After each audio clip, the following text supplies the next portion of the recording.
Hello guys, welcome to another video. I am Anish watching Anish classes. In this video we will learn class 8 chapter number 1 crop production and management. तो आज के इस video में हम लोग class 8 का chapter number 1 crop production and management जो कौन सा है साइंस का फर्स्ट चैप्टर है बायोलॉजी का। वही हम लोग आज की इस वीडियो में रिवीजन करने वाले हैं। हम लोग इसलिए रिवीजन करने वाले हैं क्योंकि हम जो अभी हाल फिलहाल में प्रोडक्ट टेस्ट 1 आने वाला है, तो उसी के लिए हम लोग क्या है कि इसका तैयारी कर रहे हैं। तो हम लोग ने पूरा चैप्टर ख़त्म कर दिया था, बस 3 टॉपिक बचा था। प्रोटेक्टिंग फ्रॉम वीड्स, हार्वेस्टिंग, यहाँ पे हार्वेस्टिंग होगा, उसके बाद फिर स्टोरेज। तो ये जो 3 टॉपिक है वही से बचा था, तो ये आज की इस वीडियो में हम लोग क्या कि कंप्लीट करेंगे। तो शुरू करते हैं प्रोटेक्टिंग फ्रॉम वीड्स। तो सबसे पहले वीड्स होता है क्या? तो the unwanted plants which are grown in the field is known as weeds. मतलब कि जो भी जैसे कि घास फूस ये सब जितने भी जो अनवांटेड प्लांट है, अगर वे खेत में अगर उग जाते हैं, मतलब कि अगर वे उग जाते हैं तो उसी को हम लोग क्या बोलते हैं? वीड्स। मतलब कि जैसे कि घास ये सब क्या अनवांटेड प्लांट हुआ। आई होप आपको समझ में आ गया होगा वीड्स क्या है। तो जो अगर हम लोग when we destroy the unwanted plants or cut it the unwanted plants, this process is known as weeding।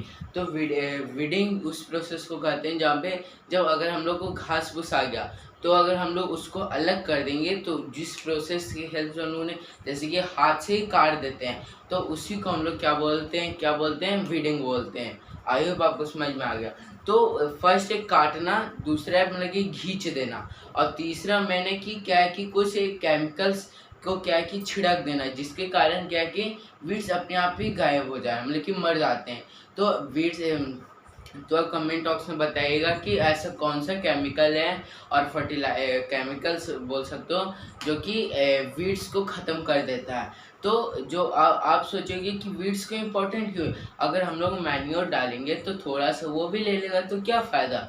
तो फ़ायदा है कि जैसे कि हम लोग अगर मैन्योर डालें तो जितना मैन्योर अगर हम लोग प्लांट को देंगे उससे ज़्यादा जितने भी न्यूट्रिएंट्स है plus manure plus sunlight water जितने भी है वो क्या है कि जो अनवांटेड प्लांट्स ले लेगा, मतलब वीड्स ले लेगा।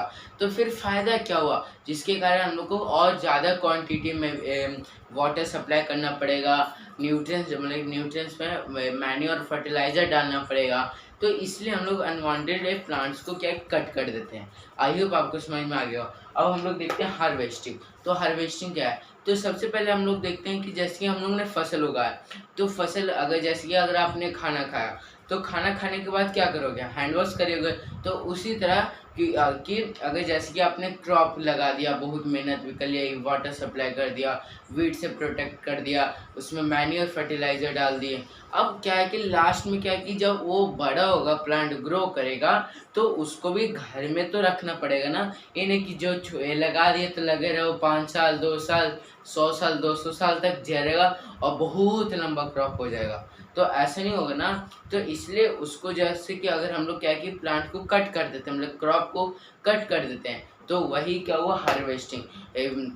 हार्वेस्टिंग मतलब कि जो क्रॉप को कट करना और कट करके उसे स्टोर करना, उसी को हम लोग क्या बोलते हैं? हार्वेस्टिंग। तो हार्वेस्टिंग बहुत सारे प्रोसेस हो सकता है। फर्स्ट होता है सिकल। मतलब कि जैसे कि आपने सिकल बोल सकते हो कि एक टूल्स होता है कुछ इस टाइप का, जो कि गेहूं काटने में क्या आसानी हो, धान काटने में आसानी होता है, तो इसी को हम लोग सिकल बोलते हैं। दूसरा है मतलब कि थ्रेसिंग।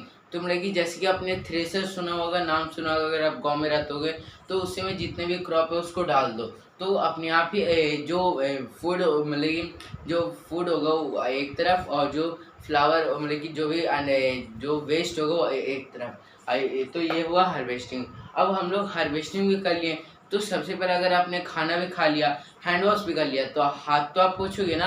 अगर आप हाथ को ऐसे रहने दोगे तो अगर कुछ चीज़ को पकड़ो तो वो भी गीला होगा, पेपर पकड़ो वो भी गीला होगा, कपड़ा पकड़ोगे वो भी गीला होगा। तो उसके लिए आप हाथ पोंछ देते हो ना। उसी तरह अगर हम लोग क्रॉप इतना मेहनत से ग्रो किए हैं, अगर उसे स्टोरेज नहीं करेंगे तो उसमें कीड़े लग जाएंगे, चूहे आ जाएंगे खा लेंगे, तो फिर तो हमारी मेहनत बेकार गया।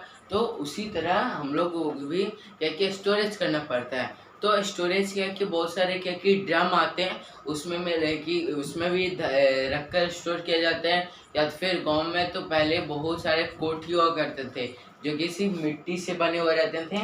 ऊपर का स्ट्रक्चर इस तरह से ऊपर मिट्टी से बने हुए रहता था, सर्कल के टाइप रहता था, और नीचे बहुत बड़ा गड्ढा रहता था। तो उसी में क्या कि गेहूं को स्टोर किया जाता था। उसी को हम लोग यहाँ कोठी बोलते हैं। आप लोग यहाँ क्या बोलते हैं कमेंट बॉक्स में बताइएगा। तो ये स्टोरी, तो अगर हमको अगर मतलब कि मान लो क्या हम लोग ने अगर शॉर्ट लेकिन छोटे लेवल पे हम लोग ने कोठी में स्टोर कर दिया है ड्रम में, पर अगर बड़ा लेवल पे अगर करना है तो उसके लिए क्या है कि सिलोस का यूज़ होता है। सिलोस क्या है कि बहुत बड़ा ड्रम टाइप का स्ट्रक्चर होता है, जिसके अंदर क्या है कि अगर गेहूँ चावल दाल मतलब जो भी चीज़ रखोगे तो वो सड़ेगा नहीं। तो ये सिलोज हुआ। तो आई होप आपको समझ में आ गया स्टूडे। तो हम लोग ने इस वीडियो में इतना पॉइंट पढ़ा। अगर आपको वीडियो अच्छी लगे तो लाइक और सब्सक्राइब करना मत भूलिएगा। Thanks for watching, bye bye.